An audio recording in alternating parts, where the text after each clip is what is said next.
What's the biggest fish you caught? I don't know. A bunch of relatively large ones. Actually, you know what? A catfish. I think one of the biggest fish I had caught was a catfish. I had one that was like, this bitch was huge. Noodling, so it would bite my leg. When I would do noodling, I would do my legs, not my arms usually. But you know, you shove your foot down and you wiggle your toes, you wiggle your foot around to try and get the catfish to bite. And then you know, I like to do it with the leg because then I could hold on to something with my arms to pull myself up.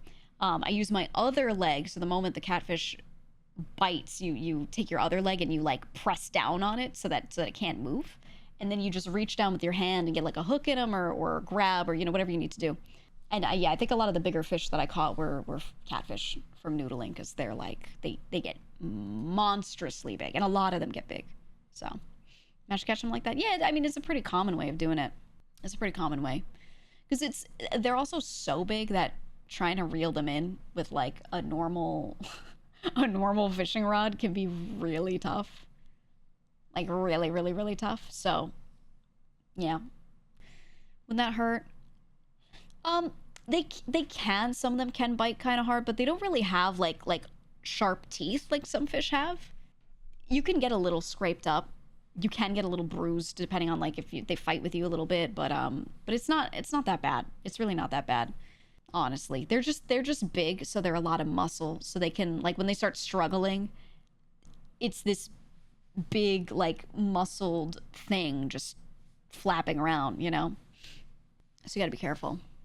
Does it feel like like a fish eating you or like I mean, okay, imagine what macaroni feels like if you had macaroni in water and you touched it. Like it's like this smoothish kind of feeling. Like that's like what the inside of their mouths feel like a little bit, I guess. That's the best way I could put it. I don't know. Can you verify it's a catfish hole and a snapping turtle hole?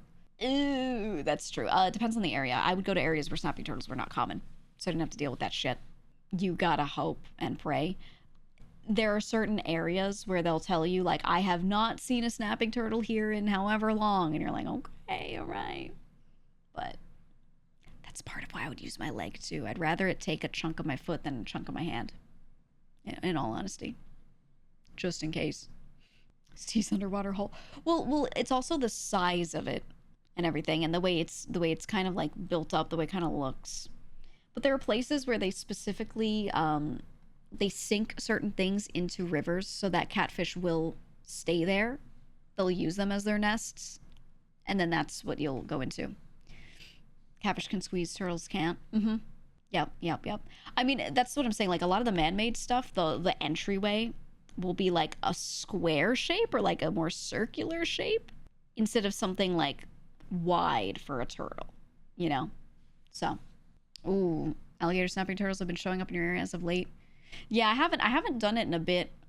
I haven't done it in a bit because it's gotten worse. So, you know, I'm good. I'm good. I think regular fishing is a lot safer with a lot of the populations of things like turtles just expanding, kind of exploding in some areas. I realized for a long time the catfish can walk on land. Yeah, it's like a weird shimmy. They're like dragging themselves, kind of, but yeah.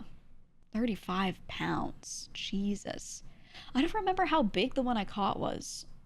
I don't know the number. I don't know how many inches it was. It was a big one. You get the Permissile, is there a limit to how much you can catch? That totally depends on where you are. Certain areas, they're invasive, and you can just get a fuck ton of them. A fuck ton of them, and no one cares. Other areas, you know, you might be limited. You're usually not limited, though. Typically, they give you a size, and they say it just as long as it's above this size, you can keep it. If it's smaller, you throw it back. And that's how most fishing in most areas will work. As opposed to, like, hunting, typically they give you tags, and you tag the animals. So if you'll have a tag that says, like, you can hunt in this zone of this state during this season with gun only at this time, bow only at that time, muzzle loading only at this time, etc. You know, they'll give you like a bunch of things, parameters, and you just go to the place with the right thing at the right time. And if you catch something, then you tag it, and you have to make sure you catch it. It'll be like, this is for a buck, this is a doe tag, you know, that kind of stuff.